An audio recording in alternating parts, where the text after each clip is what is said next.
Ini kata orang susah begini nih, kalau orang susah bahasanya, bang, besok kita makan apa? Istrinya ngomong begitu karena pendaringan, kan udah kosong berasnya. Jadi nanya sama lakinya, bang, besok makan apa? Itu bahasa orang miskin tuh pak, sehari-hari bahasanya itu. Kalau bahasa orang kaya, nggak begitu bahasanya. Kata istrinya, bang, besok makan di mana? Bosan makan di kokong dulu. Kita perlu hunting lagi restoran yang baru, menu terbaru. Itu bahasa orang kaya tuh. Bahasanya pejabat lain lagi. Kata bininya, bang, besok makan siapa kita?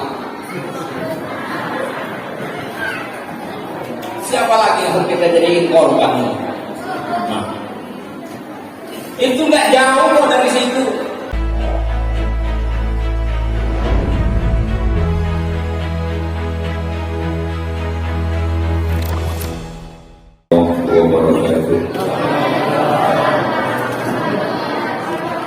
Alhamdulillah, nahmaduhu wa nasta'inuhu wa nastaghfiruh wa na'udzu billahi min shururi anfusina wa min sayyiati a'malina. May yahdihillahu fala mudilla lahu wa may yudlil fala hadiya lahu. Asyhadu an la ilaha illallah wahdahu la syarika lahu. خصنا بخير كتاب أنزل وأكرمنا بخير نبي أرسل وأتم علينا النعمة بأعظم دين شرع فقال تعالى اليوم أكملت لكم دينكم وأتممت عليكم نعمتي ورضيت لكم الإسلام دينا وأشهد أن سيدنا ونبينا محمدا عبده ورسوله أدى الأمانة ونصح الأمة وبلغ الرسالة ومحى الضلالة وتركنا على المحجة البيضاء ليلها كنهارها لا يزيد عنها إلا هالك. من يطع الله ورسوله فقد فاز فوزا عظيما ومن يعص الله ورسوله فقد ضل ضلالا مبينا. اللهم صل وسلم وبارك على سيدنا محمد وعلى آله وأصحابه المجاهدين الطاهرين الطيبين. Hadratil mukarramin wal muhtaramin, para asatidz, para orang tua, para tokoh masyarakat, khusus pengurus masjid dan panitia pelaksana, aparatur pemerintah yang hadir di tengah-tengah kita, seluruh jamaah hadirin dan hadirat yang mudah-mudahan kita semua senantiasa dirahmati dan diberkahi Allah Subhanahu wa Ta'ala. Belum ada hujan ya? Alhamdulillah. Bapak Ibu, alhamdulillah malam ini kita bisa hadir di tempat ini memenuhi undangan panitia. Saya pun meninggalkan kegiatan yang masih berlangsung, halaqah para pengasuh pondok pesantren nasional di Hotel Peninsula dari kemarin sampai besok, karena juga sudah terlanjur janji bahwa malam ini saya harus di sini. Alhamdulillah, intinya kita ingin memperingati peristiwa besar, itu peristiwa Isra Mi'raj dan junjungan kita Nabi besar Muhammad sallallahu alaihi wasallam. Peringatan itu intinya sebenarnya memperingatkan diri kita akan beberapa hal atau banyak hal.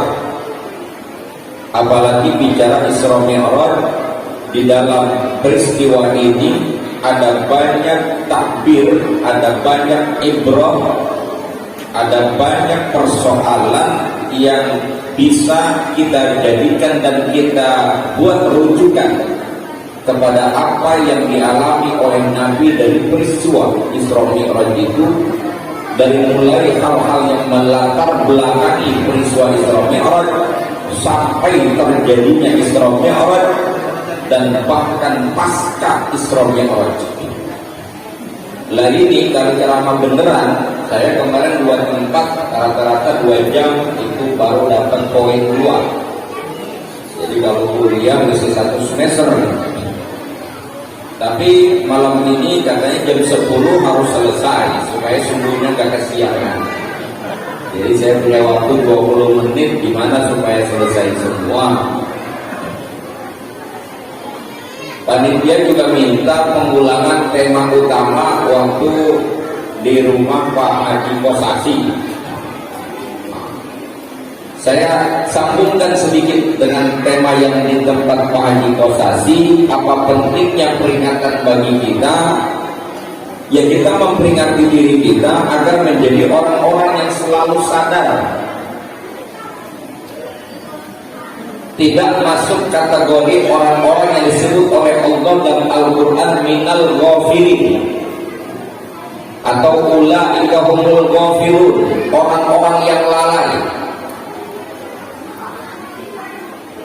Karena dalam perjalanan hidup kita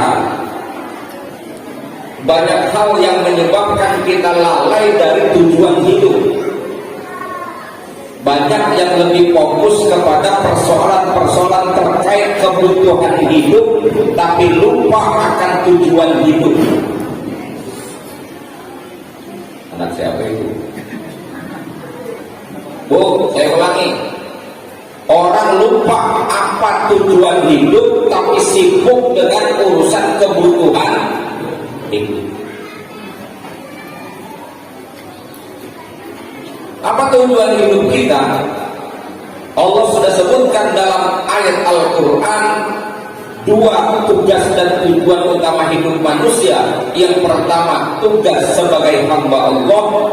Yang kedua, tugas sebagai khalifah Allah. Wa idh qala rabbuka lil malaikah inni ja'ilun fil ardi khalifah.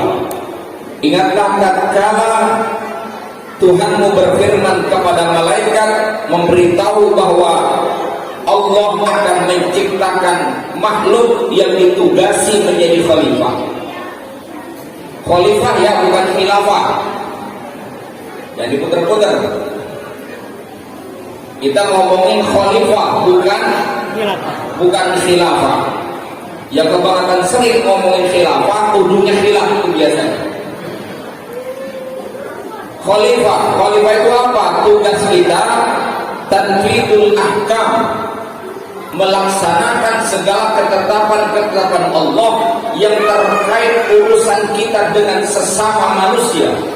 Ditugasi kita untuk meluruskan ketetapan Allah, melaksanakan segala aturan Allah yang membawa kemaslahatan bagi diri kita dan orang lain. Pada tema inilah kemudian Nabi bersabda, khairun nas anfa'uhum linnas. Sebaik-baik manusia orang yang hidupnya paling bermanfaat bagi orang lain. Poin ini boleh kita tanya diri kita, sejauh mana hidup kita membawa manfaat bagi keluarga kita, hidup kita berguna bagi tetangga kita, hidup kita berguna bagi masyarakat kita, sejauh mana hidup kita berguna bagi kemanusiaan. Jangan-jangan hidup kita menjadi sebab kerusakan atau mudarat bagi orang lain. Ketika kita lupakan tugas ini, karena kita lebih fokus kepada urusan yang berkaitan dengan kebutuhan hidup, bukan tugas dan fungsi hidup. Yang kedua, tugas dan fungsi hidup kita sebagai hamba Allah. Wa ma khalaqtul jinna wal insa illa liya'budun. Tidak menciptakan jin dan manusia kecuali untuk beribadah. Begitu sederhananya. Ini kalau kajian tafsirnya panjang Pak ribet. Pokoknya ibadah begitu. Lagi-lagi tugas kita yang satu ini pun seringkali lalai. gara-gara kita sibuk dengan urusan kebutuhan itu. Ini kan proyek hidup yang paling besar yang masuk pada semua otak kita ini sehari-hari. Enggak bapaknya, enggak emaknya, enggak anaknya, enggak mertuanya, enggak mantunya. Itu urusannya, mohon maaf nih bahasa saya ya, di bahasa Betawi ini. Bapak ibu kan orang pendatang di sini, saya kan orang asli. Ini orang asli yang ngomong. Enggak jauh, hidup kita proyeknya itu urusan gegaras, selalu gegaras. Nah itu jujur kan? Urusan apa? Garis. Apa gegaras? Makan, bubuk. Nah, agak sedikit biar nyangkap gitu maksud saya. Itu yang nggak kaya, nggak miskin, sama pak. Otaknya kusuknya di situ dulu. Benturan-benturan yang terjadi di masyarakat kita juga nggak jauh pak dari urusan itu. Konflik yang terjadi nggak jauh dari urusan itu. Emang ada pak konflik di masyarakat kita karena berbuatan masuk masjid? Nggak ada. Yang sering ribut orang main duluan, nabrak lampu merah, main duluan, nabrak, baru jadi masalah. Di masjid mah, masya Allah, dari masuk sampai keluar nggak pernah sentuhan orang saking ngomongnya.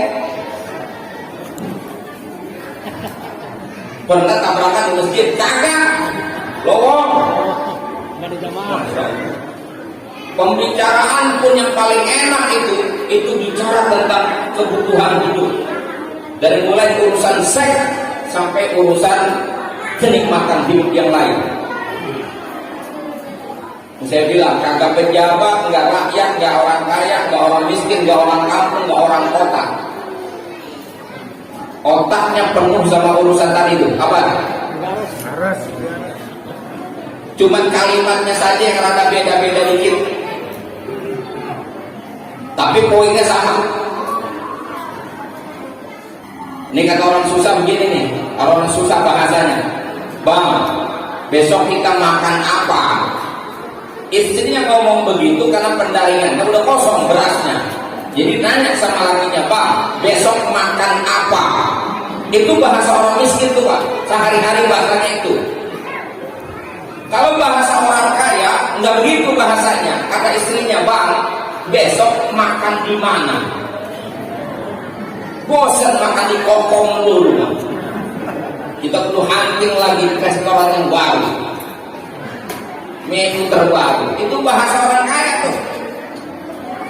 Bahasanya pejabat lain lagi. Kata bininya, Bang, besok makan siapa kita? Siapa lagi yang harus kita jadiin korban? Nah, itu nggak jauh kok dari situ. Karena saking fokusnya urusan itu, akibatnya kemudian ketentuan Allah yang sudah berlaku itu dilanggar. Allah nggak larang kita cari uang, bahkan diperintah kita mencari nafkah, bertebaran mencari karunia Allah. Tapi tetap dengan aturan. Ketika kita mengaku beriman, ada aturan main yang harus dijalani oleh orang beriman. Nggak boleh dia mengambil sembarangan. Ada prinsip halal dan haram. Saya tanya, sering ditabrak ini hukum? Sering ditabrak ini hukum? Sering. Dari mulai pejabat yang korupsi bukan nggak tahu kalau korupsi itu haram, tapi karena faktor tuntutan. Pedagang bukan nggak tahu yang namanya mencuri timbangan takaran itu haram, tapi biasa yang namanya pedagang ngurangin takaran, ngurangin timbangan. Biasa nggak? Bahkan petani di desa yang lugu-lugu, mohon maaf pak, kalau sudah nafsu sama dunia udah nyampe ubun-ubun, itu galengan pun dipindahin, papas tuh pikirannya, patok bisa bergeser, betul? Termasuk nih ibu-ibu nih, makhluk halus tuh. Perempuan saya nyebutnya makhluk halus, bukan memedi pak. Maksudnya perempuan itu kan perasaannya halus dia. Sehalus apapun perempuan itu punya perasaan, tapi kalau sudah nafsu terhadap dunia menguasai dirinya, dia lupa dengan kesopanan dan harus santun di depan suaminya. Suaranya kadang-kadang lebih tinggi dari suara suaminya, dan tidak sedikit laki-laki seorang suami harus terdiam di depan makian seorang istri yang sudah pengen mendapatkan nikmatan dunia. Terjadi nggak? Ya.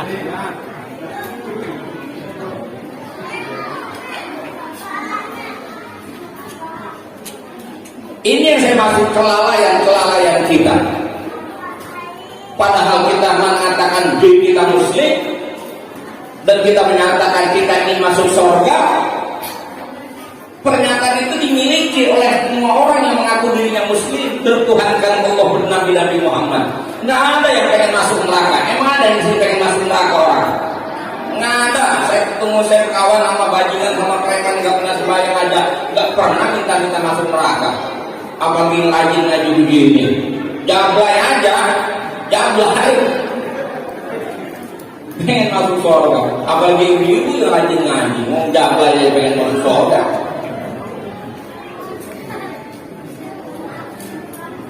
Makanya lihat, saya tidak akan mendikte bapak semua. Ini hasil analisa ulama yang ahli di bidangnya, yang paham tentang hakikat. Beliau Syekh Ibrahim bin Adham mengatakan ada poin-poin di mana kita bisa tunjukkan manusia itu dalam kelalaian. Yang pertama, araftumullah wa lam tu'addu haqqah.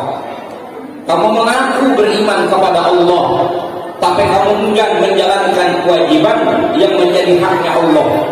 Satu. Yang kedua, qara'tumul Qur'an wa lam ta'malu bih.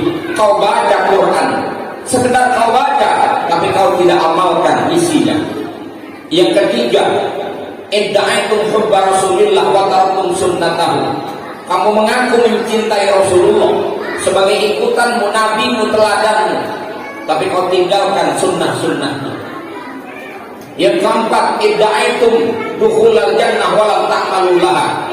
Kamu mengaku ingin masuk surga, tapi kamu tidak beramal yang memungkinkan kamu mendapatkan surga.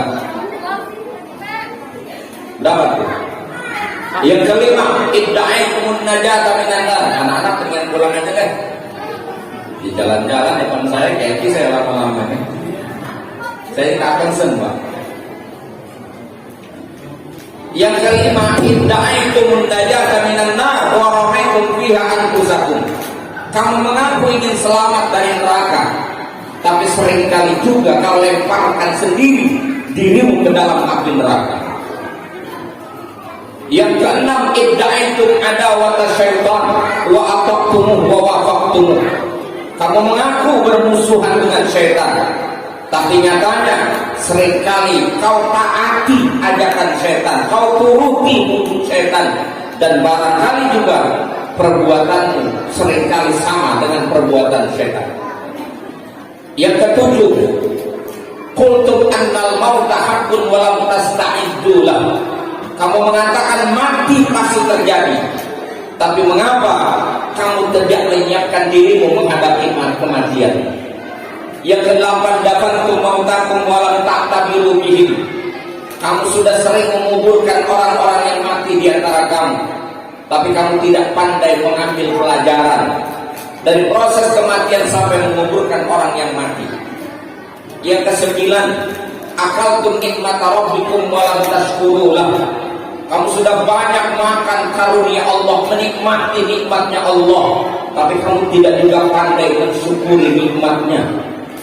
Dan yang ke-10 terakhir, istaghaltum bi uyubi ikhwanikum fala tarawna uyuba anfusikum. Sebegitunya kamu, ternyata kamu lebih sibuk melihat aib orang lain, sehingga kamu tidak mampu melihat aib dirimu sendiri. Lengkap lagi. Ada nggak di kita kira-kira itu? Ada berapa? Semua.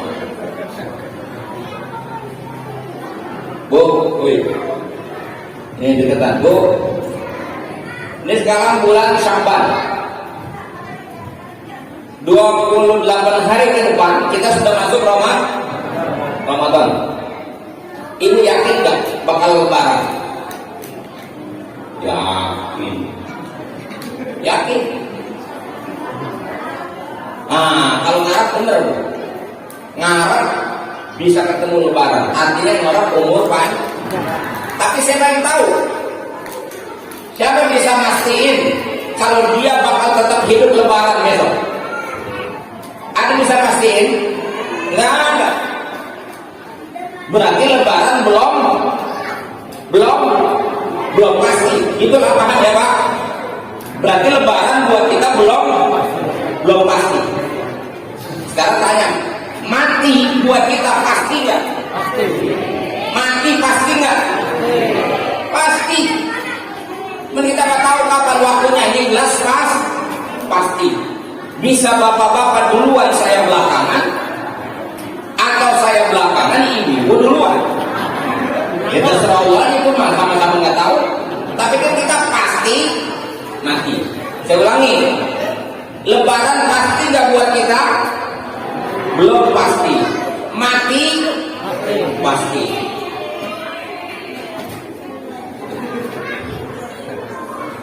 Berarti harusnya nih, kalau pakai logika yang cerdas, kita mesti menyiapkan yang pasti atau yang enggak pasti. Yang harus kita siapkan untuk sesuatu yang pasti atau yang belum pasti. Yang pasti apa? Mati. Persiapanmu untuk mati apa? Ternyata ibadahmu tidak sesemangat kamu mempersiapkan lebaran. Untuk lebaran dari bulan Rajab kemarin sudah mulai ngambil kreditan.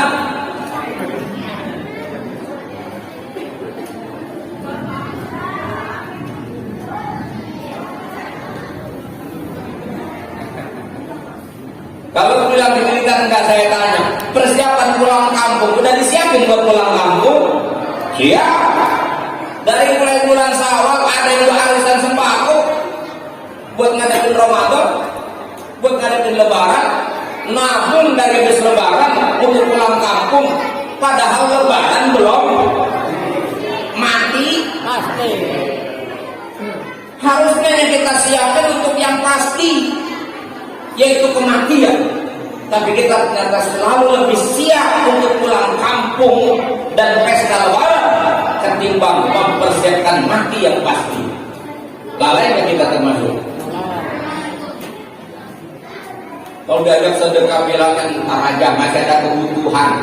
Buat apa? Buat Lebaran. Lebarannya belum pasti. Mati pasti kita nggak siap. Itu kan contoh kelalaian kita. Bahwa besok kita masih hidup, alhamdulillah. Allah masih perkenankan kita menikmati hidup. Yang tugas kita nggak bergeser, ibadah dan khalifah, yaitu melaksanakan ketetapan Allah. Itu nggak bergeser. Bahwa kemudian kita ini masuk kategori lalainya tuh di situ. Untuk yang belum pasti kita selalu lebih semangat, tapi untuk yang pasti seolah-olah masih ada harapan hidup 1000 tahun lagi. Padahal Allah sudah kasih informasi, Pak, siapapun yang besok mati itu pasti nyesel pengen balik. Dari mulai saat ruhnya mau dicabut, dia sudah merintih-rintih minta kepada Allah, laula akhartani ila ajalin qarib, ya Tuhan, cobalah tunda usiaku sebentar saja. Apa yang dia minta? Perpanjangan umur. Nggak lama mintanya, sebentar saja ya Allah, kasih aku kesempatan. Mau ngapain? Fa asaddaqo wa akum minas sholihin. Saya mau banyak-banyak sedekah dan saya mau jadi orang soleh. Kemarin malah masuk masjidnya cuma tahun 2 kali, Idul Fitri sama Idul Adha. Saya mau masuk masjid 5 kali sehari untuk sholat berjamaah di masjid. Kasih kesempatan sama saya ya Allah. Ya, dijawab oleh Allah, wala yu'akhirallahu nafsan idza jaa ajaluha.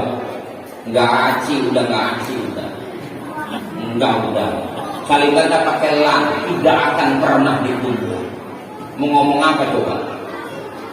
Bilang entar besok. Diajak ngaji, tanggunglah Ustaz, dikit lagi mau puasa, entar aja bisa Lebaran. Kayak yakin banget bakal hidup Lebaran. diajak sedekah nanti aja lah, kapan-kapan kalau udah luas. Yakin banget kalau nanti umurnya nyampe. Itu kan lalai kita namanya. Nanti malam kita tidur, anggap itu terakhir. Nih saya ambil contoh. Tahu nggak kiamat disebut hari apa? Namanya hari akhir. Hari akhir. Tahu nggak kapan kiamat? Tahu nggak kapan kiamat? Nggak tahu kan? Disebutnya hari akhir. Saya tanya sama bapak ibu, yakin nggak besok kita bakal hidup? Yakin nggak besok bakal hidup? Enggak. Berarti hari ini hari terakhir. Anggap aja nih hari terakhir. Orang besok kita nggak tahu hidup apa kagak. Yang pasti ini sekarang masih hidup. Itu artinya jangan menunda-nunda kebaikan. Ketika kita menunda-nunda kebaikan, itu kita masuk dalam kategori orang lalai.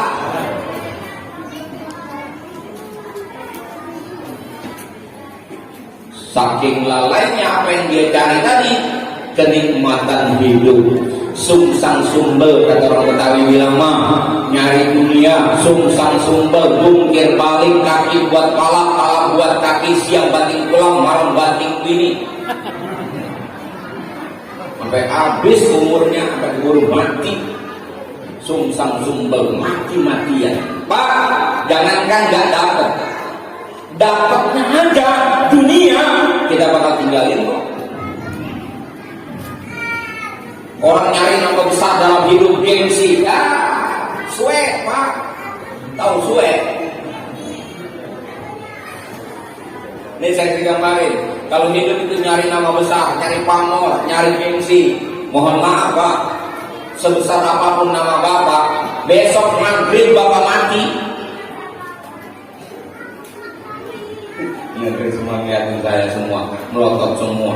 Andaikan besok bapak atau ibu mati pak, kalau hidup ini hanya sekedar mencari nama besar, mencari pamor, mencari popularitas, asal bapak tahu fakta yang sudah terjadi, yang pertama hilang dari kita saat kita mati apa pak? Apa yang pertama hilang dari diri kita? Nama dan harta kita. Namanya umpama Herman, ada nggak ada, kemudian nggak ada. Herman mati, begitu dia mati, namanya berubah pak, almarhum atau jenazah. Orang nggak bilang ini Herman taruh di mana, enggak pak, betul kan? Padahal keluarganya tahu, semua tahu, Ustadz pun tahu yang memastikan kematian Herman. Ini namanya Herman. Begitu pas buatan mati, dipastikan mati, bermusyawarah, ini jenazah taruh di mana? Kan itu kalimatnya. Mana dia bilang ini Herman taruh di mana? Hilang nggak namanya tuh Herman? Tetangga datang takziah, sambil takziah nanya, ini mau disolatkan jam berapa besok Herman? Enggak. Ini jenazah mau disolatin jam berapa? Ini mayit mau disolatin jam berapa? Almarhum mau diurus pemakamannya kapan? Nggak dibilang ini Herman besok nyolatinnya jam berapa? Langsung lenyap namanya. Begitu dibawa ke masjid, MC dengan terbata-bata, biasa didramatisir karena ada orang mati. Saudara-saudara semua di hadapan kita terbujur kaku, sosok jenazah. Dan dibilang di depan kita ada Herman. Betul?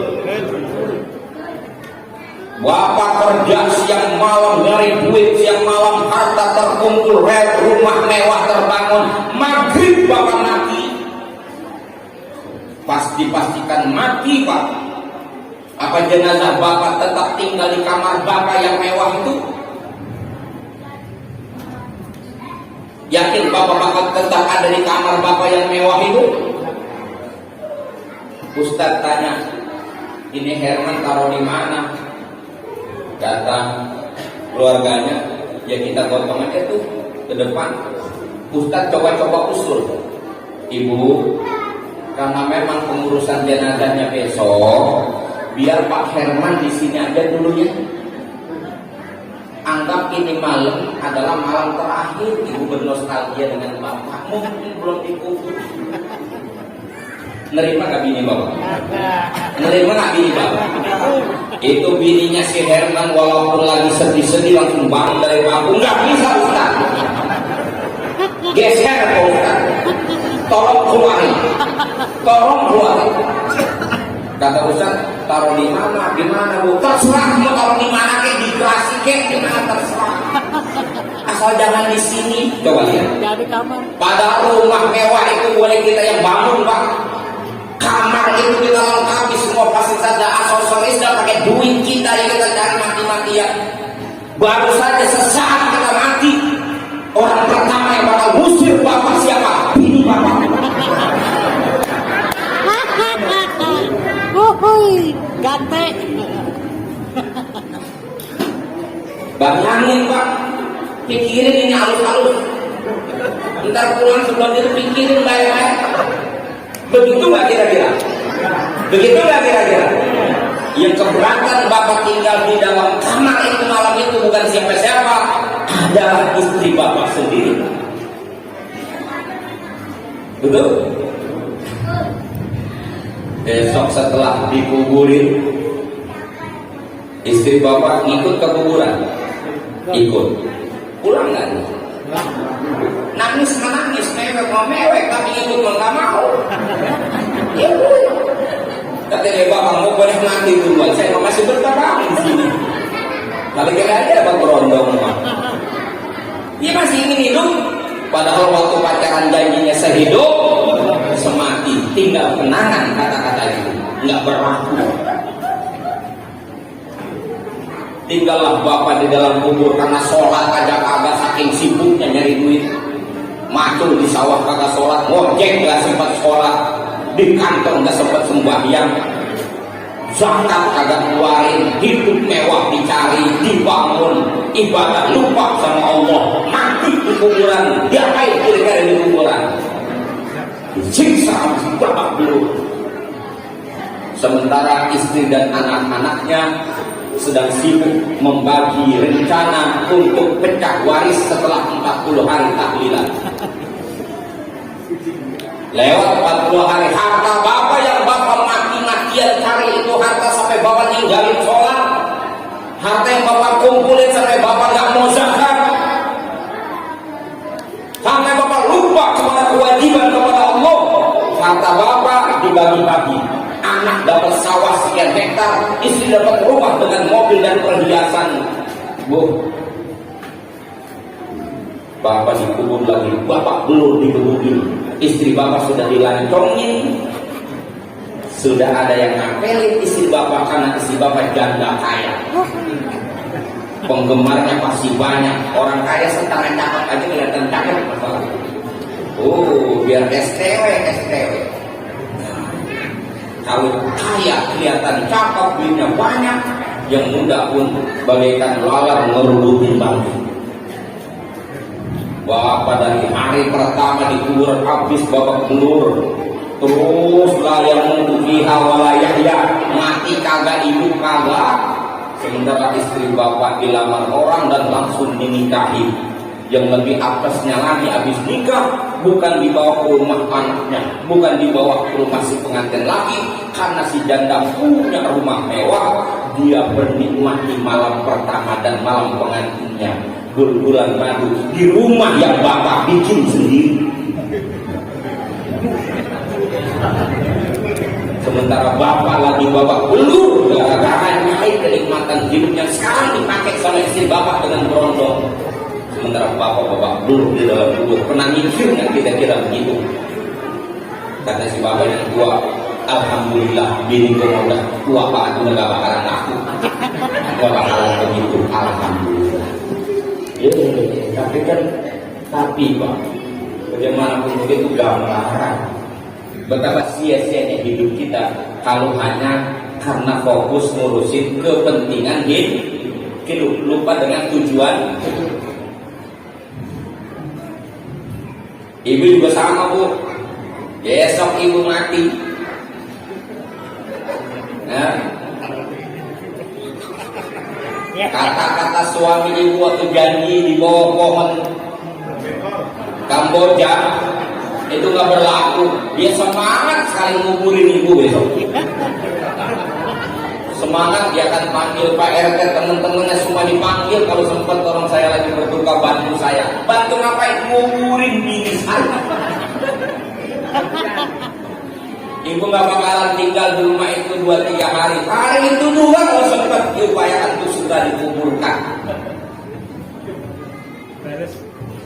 Begitu dikuburin, suami ibu pulang tahlil malam pertama sampai malam ke-7 paling lama. Didoain ibu.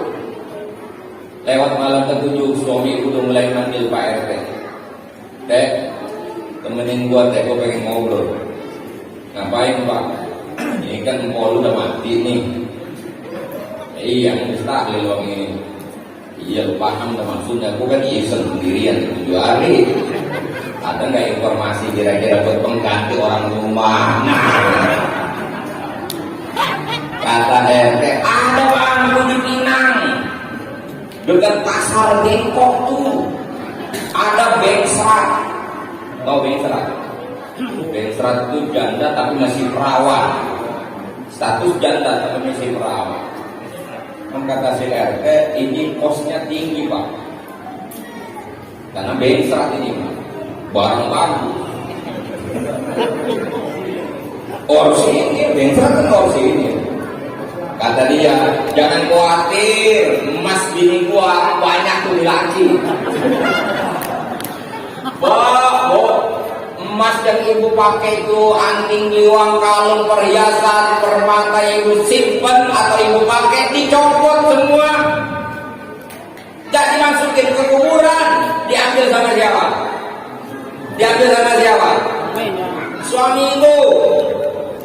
Dan ibu waktu di dunia saking riaknya, sombong, punya harta, punya perhiasan, suka pamer. Emas mah dipamer, pelit mah kubur-kubur. Jangankan orang minjem, jangankan orang minta, minjem aja gak dapet, tapi biasa pamer. Malaikat benci sama orang yang suka pamer. Begitu masuk kuburan digecek sama malaikat di kuburan. Di waktu yang sama, emas yang ibu pamer-pamerin sama orang itu sekarang udah milik suami ibu. Dan sialnya bu, emas ibu itu yang ibu sombong gara-gara perhiasan itu, emas itu hari ini akan dijadikan emas kawin dan biaya nikah suami ibu dengan bengstat dari Pinang.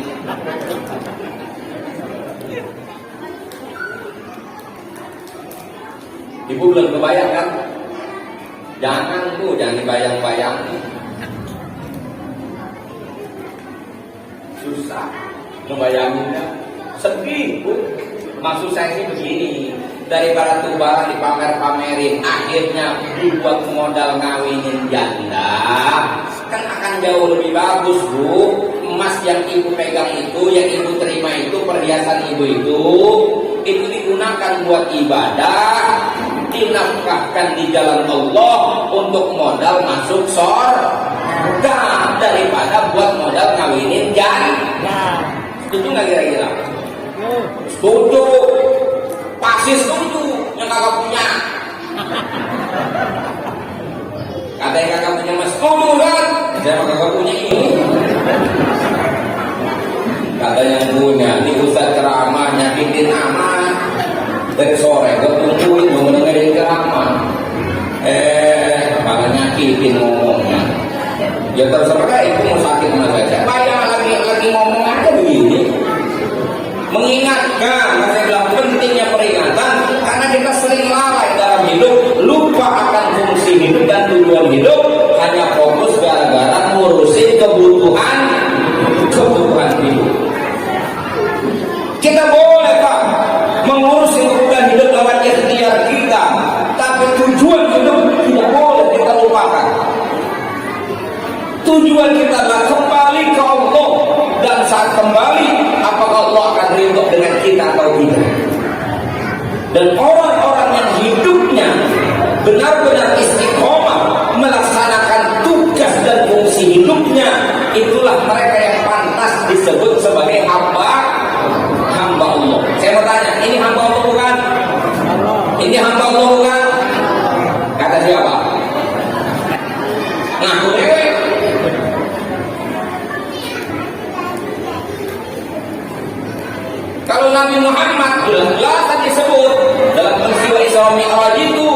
Allah sebut beliau dengan kata-kata abdihi.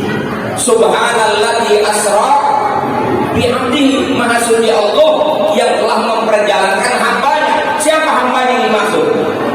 Nabi Muhammad. Kenapa Allah nggak sebut nama Nabi Muhammad? Subhanalladzi asra bi Muhammadin.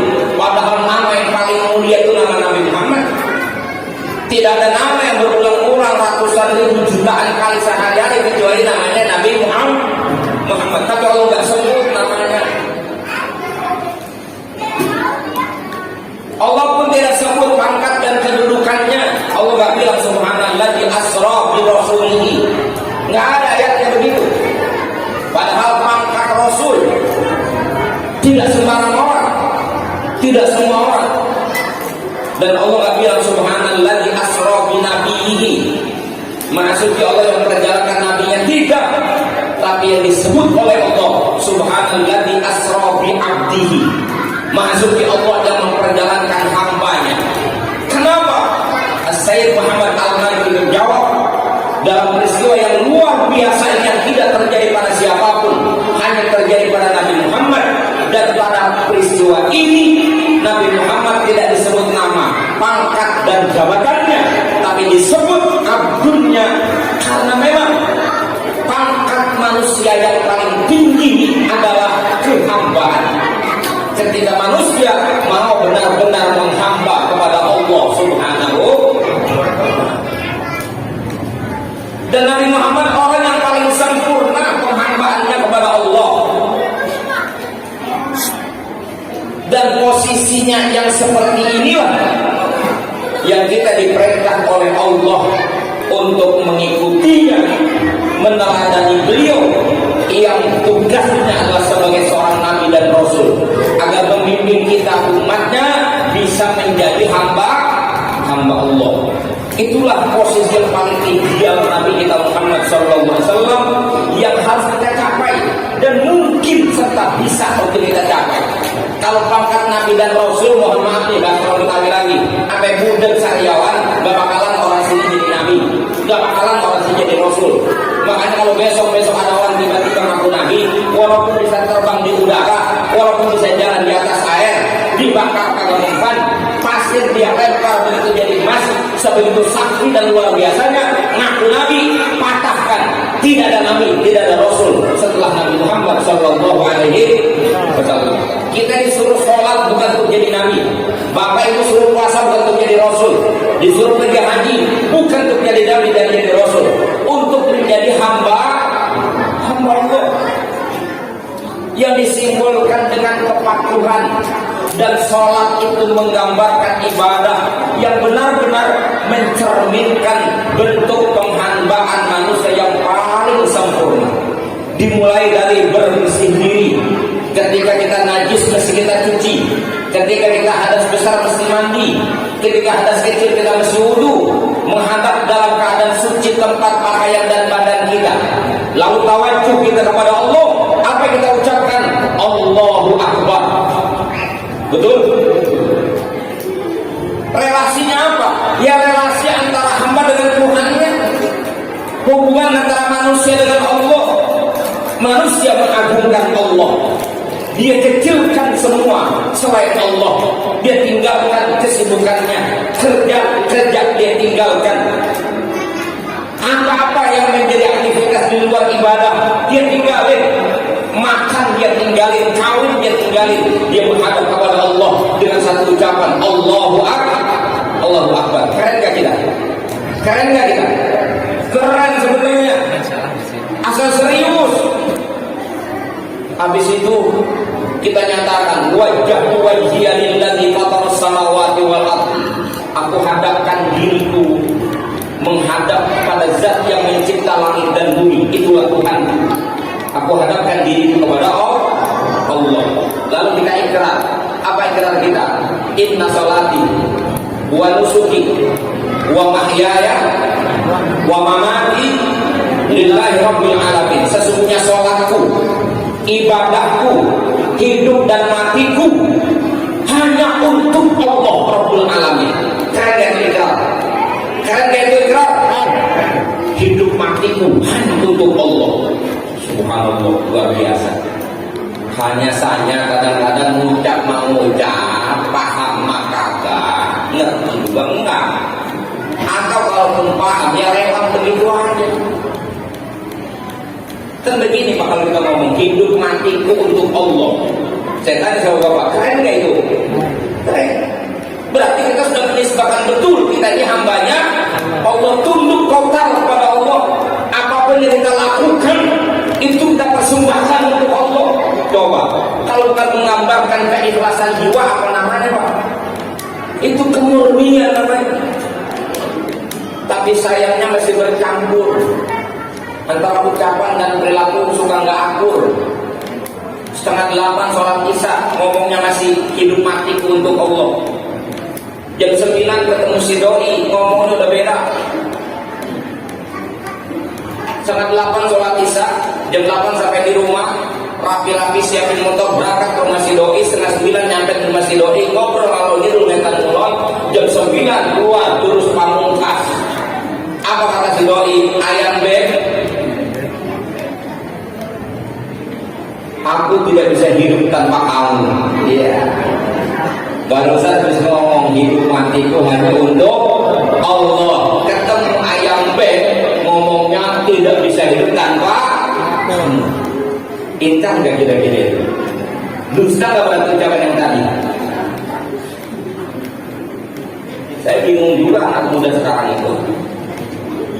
Bapaknya, emaknya, bapaknya yang mati-matian nyari ongkos hidup, emaknya yang capek mati-matian ngurusin hidup dia. Itu gak pernah tuh anak ngomong sama bapaknya, sama emaknya, bapak, emak, aku gak bisa hidup tanpa kalian. Gak pernah ngomong gitu sama emaknya, sama bapaknya. Baru ketemu bocah kemarin di perapakan, udah bilang aku gak bisa hidup tanpa kamu. Kalau bukan tolol apa namanya? Ada yang gitu orang-orang. Itu si ayam beb langsung aja lagi tekuk lutut dibilang begitu. Apa dia bilang? Kalau begitu aku percaya bang, dan selebihnya aku serahkan segalanya untukmu. Ya habis di unboxing. Masya Allah. Sampai di bacaan surah Fatihah menjadi rukun salat, diucapkan setelah memuji Allah, kita ucapkan iyyaka na'budu wa iyyaka nasta'in. Hanya kepada Engkau ya Allah kami menyembah, kami tunduk, kami beribadah. Hanya kepada Engkau wa iyyaka nasta'in, dan hanya kepada Engkau juga kami meminta pertolongan, kami memohon, kami meminta. Hanya kepada Engkau, tidak kepada yang lain. Kalian gak paham apa berarti? Kalian gak? Boleh. Cuman sayangnya cuma di dalam sholat. Iyyaka na'budu wa iyyaka nasta'in. Di luar sholat, iyyaka na'budu wa iyyaka nasta'in. Rusak gak? Sholatnya masih ngadep kiblat, bacanya masih iyyaka na'budu wa iyyaka nasta'in. Hanya gara-gara ingin naik pangkat dan jabatan, dia bisa percaya menyerahkan nasibnya kepada dukun. Ada orang susah pengen jadi orang kaya, percaya sama mbah yang katanya bisa bikin orang jadi kaya. Ada pedagang ingin dagangnya laris, datang ke rumah dukun nyari pengasihan. Sampai orang jomblo pun pengen punya istri cantik, ke rumah dukun minta ilmu perak supaya bisa merek wanita cantik. Padahal waktu sholat yang ada kiblat, dia bilang iyyaka na'budu wa iyyaka nasta'in. Prakteknya nggak lurus begitu. Padahal itu udah melanggar semua. Yang pertama dia langgar pasti ucapannya, dan kedua otaknya sendiri. Kenapa sih bilang otaknya sendiri? Pak, Bapak percaya nggak ada orang bisa bikin orang jadi kaya? Hah? Katanya dukun bisa bikin orang jadi kaya, percaya nggak? Kalau dukun bisa bikin orang jadi kaya, ngapain juga dia ngedukun, Pak? Dia kaya aja dirinya sendiri. Capek-capek lagi ngulirin, capek-capek masang lupa. Kalau dia udah kaya mau ngapain? Ngedukun. datang nyari pengasihan ke rumah mbak, dagang, pedagang, dukunnya juga mantan pedagang gagal. Dia udah bangkrut jadi pedagang, modalnya udah habis kerja dukun. Dukun bisa bikin orang kaya, dukun di rumah di pinggir sawah, gak mau rubuh. Anak jomblo pengen punya bini cakep, minta ilmu pengen. Lah dukun aja jeleknya ke bina-bina bininya. Dia kalau bisa meret, ya meret tuh. Artis. Kan lumayan sekali meret dapat artis. Kalau dia bisa, ngapain buat ngasih dia? Capek-capek ngewiridin buat orang. Lah, buat dia. Meret tuh Ariel Tatum. Ya. Kata teman. Siapa tuh yang ada di TikTok sekarang? Tahu? Amanda Manopo.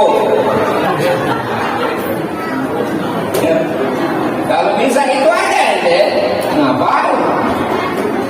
Masya Allah. Tapi sebegitunya orang masih percaya sama dukun, Pak. Tetap aja dibela-belain dengan bahasa yang paling tinggi. Apa dia bilang? Dia bukan bahasa pujian, bukan emak, bukan dukun, sebutannya sekarang apa? Orang pinter. Kita ke orang pinter, ke orang pinter. Bapak tahu, ibu tahu kenapa dukun dibilang orang pinter? Kenapa? Karena saya orang goblok semua. Orang namanya akal tinggi. Nabi yang suruh kita begitu, Pak. Ke Allah apa-apa. Wa idza sa'alta fas'alillah, wa idza sta'anta fasta'in billah. Kalau kamu meminta apapun yang kau butuh, minta sama Allah. Wa idza sta'anta fasta'in billah. Kau butuh pertolongan, minta tolonglah kepada Allah. Jangan sama yang lain. Sesuaikan dengan ikrar kita dan tauhid kita. Yang Ghani itu Allah, yang Mubni juga Allah, yang punya iradah juga Allah, yang punya qudrah juga Allah. Mau kemana kita kalau bukan kepada? Maka yang benar-benar ucapannya menyatakan Allah Tuhan saya sandarkan hidup saya kepada Allah, baik buruknya ada pada ketetapan Allah. Allah yang kuasa, tinggal saya bagaimana. Ketika dapat yang baik saya harus syukur, ketika dapat yang buruk saya harus sabar. Itulah prinsip orang beriman. Berjalan prinsip iyyaka na'budu wa iyyaka nasta'in, dan berjalan juga pernyataan kita wajjahtu wajhiya lillazi fataras samawati wal. Nyata juga ucapan kita inna sholati wa nusuki wa mahyaya wa mamati lillahi rabbil. Dan puncaknya sholat ada sujud.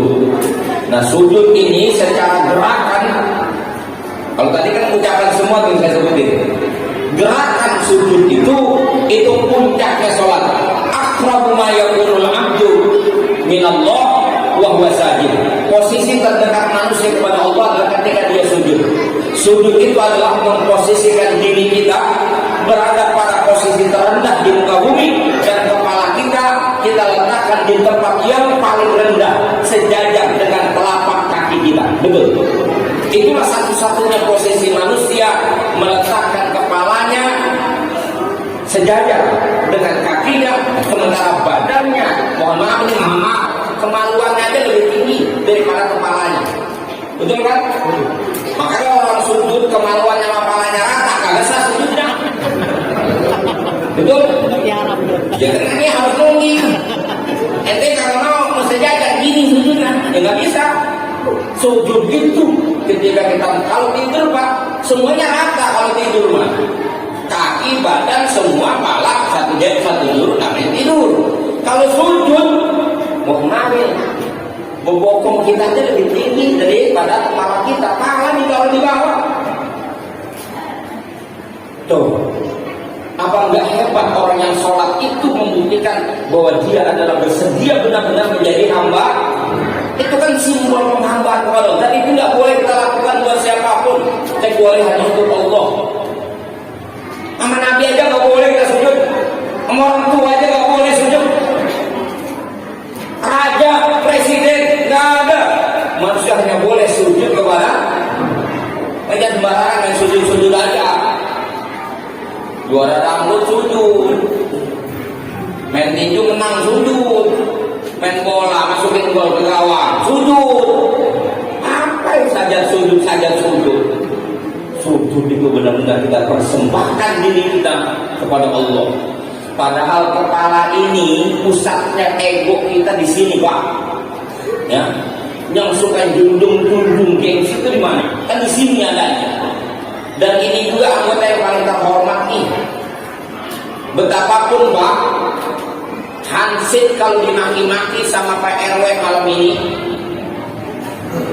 betapapun makian yang menyakitkan, Hansip akan bertahan karena besok udah mau puasa, nunggu THR.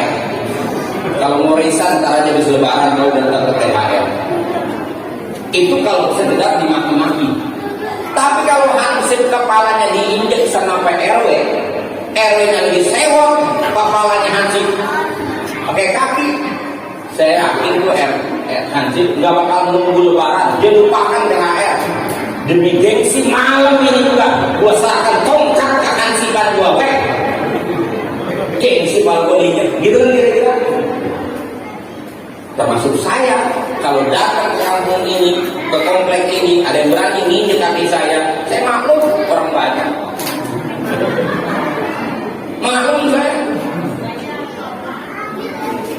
Tapi betapapun orang rame, nggak ada alasan orang sini nginjek kepala saya. Kalau ada orang sini berani nginjek kepala saya pastikan saya nggak akan buru-buru pulang. Saya pengen tahu dulu dia punya jurus apa berani begitu sama saya. Kenapa? Saya terganggu kehormatan saya. Belum. Walaupun saya nggak punya ilmu pencaksilat, saya nggak punya keahlian, tapi kalau kepala saya diinjek, saya pengen tahu lantarannya. Betul, Bu? Termasuk ibu-ibu, saya mau tanya, ibu kalau dibelai sama suami senang nggak? Dibelai sama suami senang nggak? Kalau ditoyor, kenapa ibu marah? Emang sakit ditoyor gitu? Disungut gitu? Sakit nggak? Sakit nggak? Nggak sakit kepalanya, Bu, tapi hatinya. Bukankah itu berarti ini kehormatan? Terhormat nggak kepala kita? Terhormat. Satu. Yang kedua, ini kepala anggota tubuh yang membutuhkan perawatan ekstra berbeda dengan anggota tubuh yang lain. Body kita itu ukuran seksi tidak seksinya orang bodinya. Tapi betapapun body menjadi ukuran seksi, kalau mandi paling banter dikasih sabun, disiram, kemudian ditempel pakai anduk, selesai urusan. Dan itu berbeda dengan kepala. Kepala ini perawatnya dari mulai sampo. Orang dulu samponya merah. Ini kalau mau puasa pada ngumpulin merah. Kalau puasa 3 hari pada bakar merah. Nenek-nenek ada nyampo pakai merah. Oh, sekarang udah diganti dengan sampo sintetik 3-in-1. Ternyata karena perubahan iklim nggak cukup hanya dengan sampo sintetik yang isinya ada sampo, ada kondisioner segala. Karena perubahan iklim yang ekstrim sekarang ini, rambut seringkali mudah rontok. Maka kita perlu formula untuk menjaga rambut supaya jangan gampang rontok dan tumbuh subur. Kita pakai namanya hair tonic. Sehari-hari ini rambut gampang tengik. Jangan pakai jilbab tertutup, jangan pakai peci tertutup. Yang kagak pakai jilbab, nggak pakai peci juga kena sasar iklim yang ada, rambut tengik. Maka kita beli yang namanya Breeze Grill Cream. Atau orang yang lahir tahun 60-an itu akar dengan tanco, banyak rambut yang hijau itu. Jadi makanya dikucak dulu di tangan, dikucak gitu dulu. Itu disisir jam 6 sampai jam 6 sore masih belum berubah tuh bentuk sisiran. Itu tancok dasar.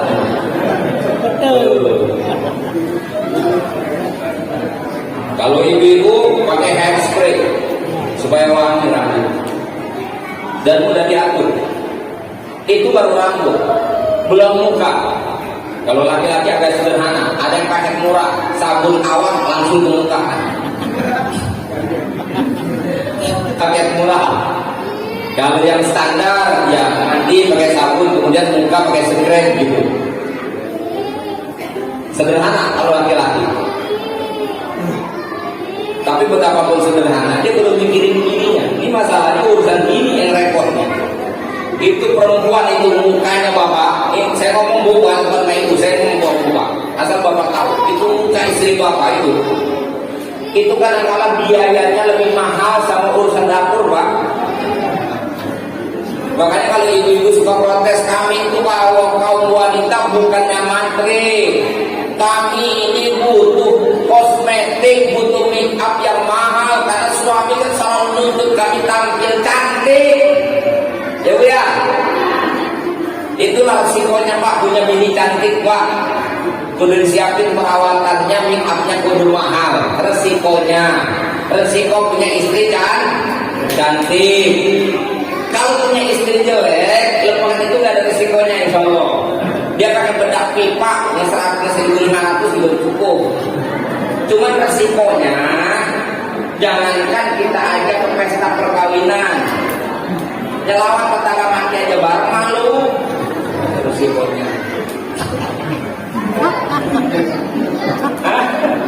Kata bininya, bang, mau takziah, mau barangnya Allah. Mau barang aja loh, ribet gua. Alasannya, gua masih banyak urusan, jalan pulang rumah. Malu jalan sama bininya. Resiko punya bini jelek, malu jalan bareng, perawatan sih murah. Punya bini cakep, resikonya perawatannya mahal. Semua ada resikonya. Punya bini pintar sama punya bini goblok, semua ada resikonya. Kalau punya bini pintar, kalau ada masalah apa aja, insya Allah kita bisa dibantuin. Dia bisa bantu mikir mencari jalan keluar. Itu untungnya punya istri pintar. Cuma nggak bisa kita bohongin. Dia suka tahu aja urusan kita. Kalau punya istri goblok, untungnya apa? Kita bisa kelecehin. Cuman resikonya kalau punya masalah karena bantuin. Tuh lihat, itu makeup itu habis mandi, itu bedak. Emang bapak pikir satu lapis pak? Maka dari mulai bedak pembersih dengan kapas khusus, bedak pelembab, bedak dasar, sampai bedak utama. Udah berapa tuh? 4. Itu belum cukup, pada satu lagi namanya blush on. Ada puasnya tuh.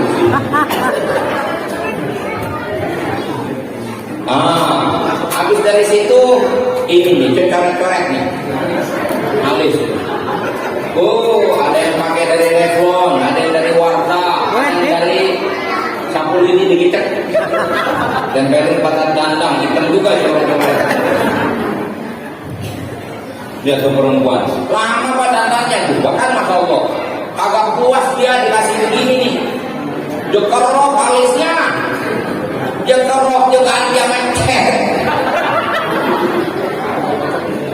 Itu bolpen itu pensilnya ini dibikin tapak di sini. Ini di sini nih melengkung ke atas. Makanya saya mulai sadar pak, pokoknya kalau ngadepin perempuan emang kudu sedikit bijaksana kita, ya, kudu terima kenyataan pak. Kalau sekali-sekali 2-3 kali kita dibantah sama bini pak, kudu nyerah kita. Bagaimana kagak juga Tuhan aja jelawan. Tuhan ngasih alis alirannya begini ke bawah, apa yang kalau dibilang ke atas coba? Siapa yang jelawan coba itu? Tuhan kan, Tuhan aja jelawan yang lagi bakal belum kenal kemarin. Sadar pak, dikerok. Bu, saya mau kasih tahu bu ya, kenapa alis awal kejadiannya semua melengkungnya ke sini? Itu udah hikmatul khalqah namanya, hikmah penciptaan. Manusia kan sering keluar keringat. Keringat kalau ketahui, karena kalau gobios tuh keringat kayak gerojokan gitu ya. Keringatnya deras. Keringat kan asin bu. Kalau dia kena mata kira-kira gimana rasanya? Pedih. Maka Allah maha bijaksana. Alis ini di samping juga sebagai penghias kecantikan wanita, dia berfungsi sebagai tawar air. Jadi kalau keringat tuh dia gerodoknya ke samping. Jadi matanya aman. Ngapa dikerok? Ngapa?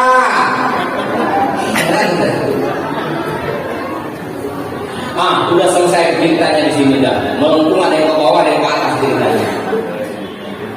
Bapak jangan anggap selesai, Pak. Masih ada lagi satu kotak kecil, isinya 6 warna dengan kuas kecil di sampingnya segini. Itu dia harus mengkombinasikan 6 warna. Itu bukan mengecat tembok, Pak, bukan. Dia mau ngecat ruangan yang paling sempit pada tubuhnya. Apa? Nih, kelopak mata. Segini sempitnya coba 6 warna, Bapak. Makanya saya sarankan kalau Bapak lihat istri lagi dandan, Bapak jangan paksa buru-buru berangkat, Pak. Dulu sabar, Pak. Karena itu memerlukan ketelitian, kehati-hatian, keseriusan, skill untuk memadukan 6 warna diletakkan di satu tempat yang sesempit ini. Kalau Bapak paksa berangkat buru-buru, akhirnya pewarnaannya nggak seimbang. Hijau kuning ada di samping kanan, merahnya itu ada di samping mata kiri. Bagaimana kelihatan gini kita, Pak? Sabar, Pak, sabar. Emang begitu itu perempuan, Pak, modelnya. Masya Allah. Habis dari situ turun ke bawah sedikit eyeliner. Ini makainya aja, Pak, ngeri kita, Pak. Dicolok-colok, Pak, pinggirannya. Itu dari duduk sampai berdiri.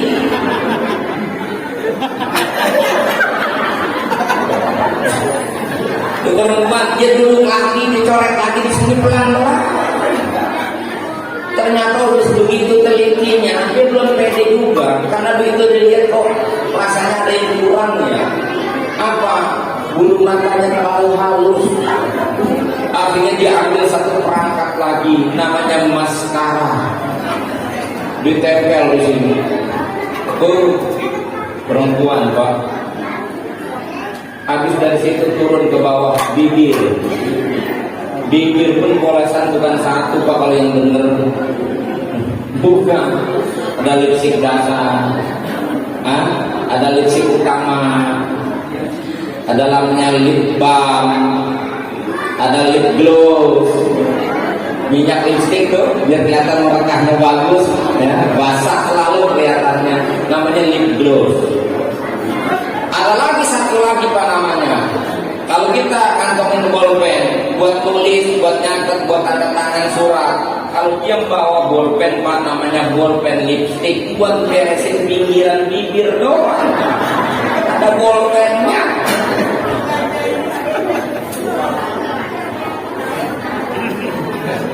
Perempuan, Pak. Nah, saya bukan lagi cerita salon, bukan. Tapi ibu bilang, oh Ustaz paham gitu-gituan. Ya dibang beginian masa nggak paham, rumus-rumus kaidah aja kita hafal. Artinya yang saya mau tunjukkan, betapapun kepala kita dari sononya udah terhormat, betapapun paling mahal biaya perawatannya, tapi ketika kita ingin diakui sebagai hamba Allah, maka mau tidak mau kita harus tundukkan kepala kita yang mulia dan mahal ini di tempat yang paling rendah di muka bumi sebagai simbol bukti nyata bahwa kita benar-benar tunduk sepenuhnya kepada Allah Subhanahu wa Ta'ala. Itu Allah perintah kepada kita, wa'bud rabbaka hatta ya'tiyakal yaqin. Beribadahlah kamu kepada Allah, tunduklah kamu kepada Allah sampai datang kematian. Dan harus kita perbaiki kualitas kita, bukan cuma sekedar gerakan-gerakan tubuh tanpa makna. Jadi kalau kita ngomong di sini sholat sebagai penata generasi di era digital, ini kan judul orang sekarang. Di Quran kan kagak ada begini, di hadis juga nggak ada. Yang pasti manusia tingkat kualitasnya itu ditentukan di sholat. Sangat ditentukan kualitas hidup kita di sholat. Dan satu-satunya ibadah yang melekat pada diri kita sampai mati cuma sholat. Di puasa besok di waktu, ibu boleh kalau nggak mau puasa, boleh. benar, Bapak kalau mau besok nggak mau puasa boleh Pak. Karena di dalam fikih itu dijelaskan orang yang punya alasan untuk tidak puasa nggak apa-apa. Salah satu alasannya gila.